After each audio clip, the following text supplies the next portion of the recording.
इस पृथ्वी पर अनेक प्रकार का इन दैत्यों का जो भार था उसको भी समाप्त किया। अपने जो सखा, जो भक्त, उनको भी उनका राज्य वापस मिल गया। हमारे जो परम ज्ञानी ऐसे भीष्म पितामह का जो संकल्प था उसको भी संपूर्ण करके अब मुझे पुनः द्वारिका जाना चाहिए। भगवान द्वारिका जाने के लिए कहते हैं, पहले के जैसे सभी लोगों ने कहा कि हे भगवान कुछ और दिन रुक जाओ। भगवान ने कहा कि अब नहीं, अब मेरा कार्य हो गया और भगवान वहाँ से द्वारका के लिए चलते हैं। जब द्वारका के लिए चलते हैं, द्वारकावासियों को पता लगा कि भगवान श्री कृष्ण आज द्वारका पधार रहे हैं। द्वारका को ऐसा सुंदर सजाया, ऐसा सुंदर उसका स्वरूप दिया, सब लोगों के बीच में प्रसन्नता आई। भगवान द्वारका पहुँचते हैं, बड़ा स्वागत होता है। यहाँ पर सूत जी महाराज कहते हैं बड़ा भगवान का स्वागत हुआ। जब भगवान द्वारका पधारे उस समय यहाँ पर शौनक आदि ऋषि कहते हैं कि भगवान जो उत्तरा के गर्भ में जो बालक था उसका क्या हुआ। अश्वत्थामापनोदिष्टेन ब्रह्मशीर्णोर्तेजसः उत्तराया हतो गर्भ ईशाने जीवितः पुनः। कहते हैं कि अश्वत्थामा के उस ब्रह्म तेज से लगभग वो जो उत्तरा का गर्भ था सब नष्ट हो गया था, परंतु परमात्मा भगवान की कृपा से पुनः जीवित हुआ। शौनक ऋषि कहते हैं कि तस्य जन्म महाबुद्धि कर्माणि च महात्मनः निधनं च यथैवांसीत् प्रेत्य गतवान् यथा।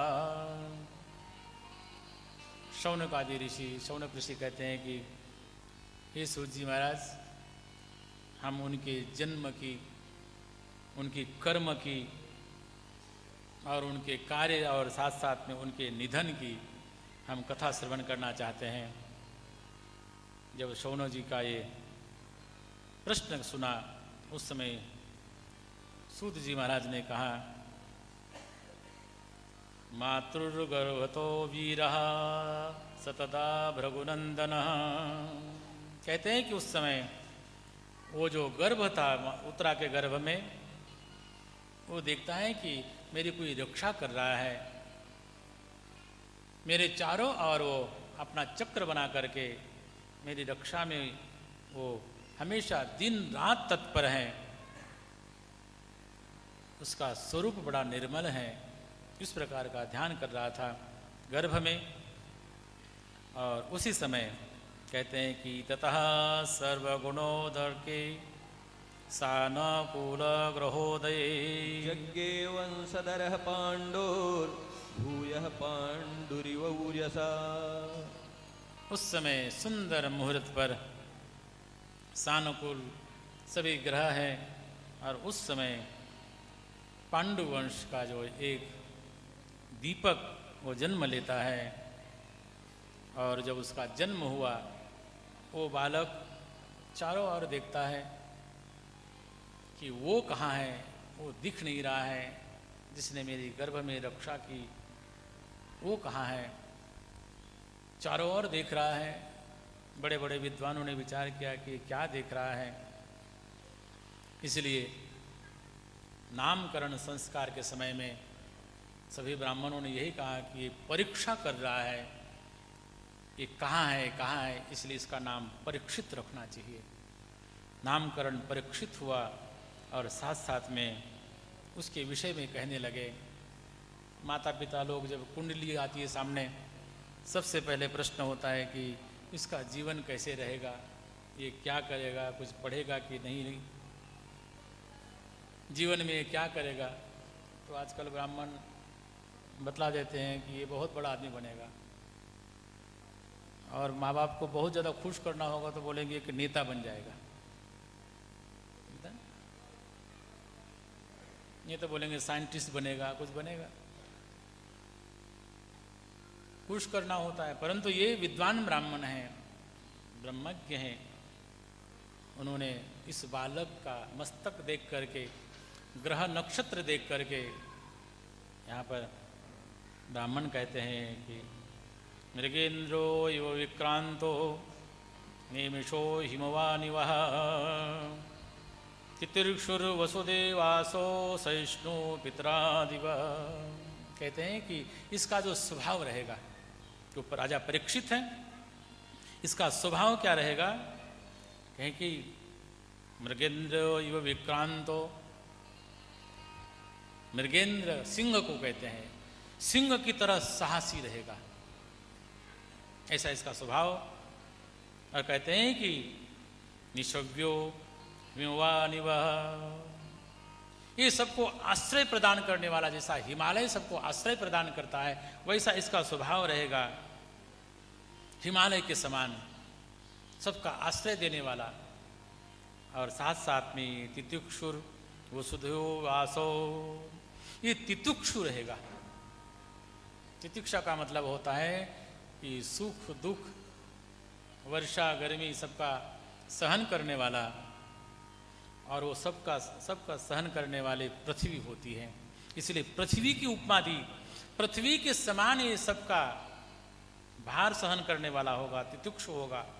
और साथ साथ में सहिष्णु पितरादिव, जो माता पिता होते हैं उनके समान ये सहन करने वाला होगा। भले ही लड़के लोग, छोटे बच्चे जब होते हैं, माँ बाप उनको इतना प्रेम करते, इतना स्नेह करते हैं, बड़े होने पर भी इतना ही करते हैं। परंतु जो बालक बड़ा होता है, जवान हो जाता है, जब मनमानी करने लगता है, तब भी माता पिता उतना ही उससे स्नेह और प्यार करते हैं। इस प्रकार माता पिता के समान वो सहनशील होगा, अनेक अनेक इनके गुण होंगे, ये सद्गुणों से ओतप्रोत होगा, और साथ साथ में भगवान का भक्त होगा। इस प्रकार के अनेक प्रकार के उसकी कुंडली दे करके परीक्षित के लिए कहते हैं। और परंतु एक बात है जो आप लोगों ने पूछा, इसका निधन इस सर्प के दंश के कारण होगा। सभी होता है अपने कुंडली में, सबकी सब बातें होती हैं। और उस समय कहते हैं कि ब्राह्मण लोग अपना कार्य करके चले गए, और इधर राजा परीक्षित बड़ा होने लगा।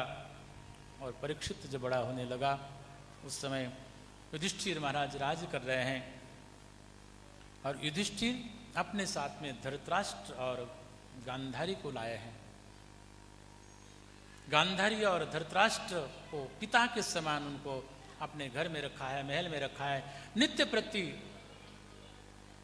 युधिष्ठिर महाराज प्रातःकाल अपनी पूजा होने के बाद में अपने माता पिता के समान युधिष्ठिर महाराज धृतराष्ट्र के पास में जाते हैं, गांधारी के पास जाते हैं, और गांधारी के पास जाकर के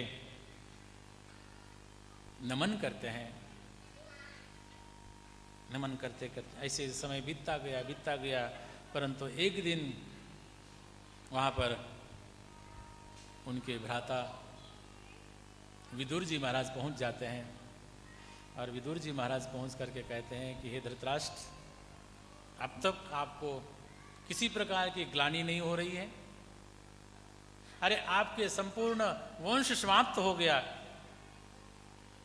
तब भी आपको कोई ज्ञान नहीं हुआ।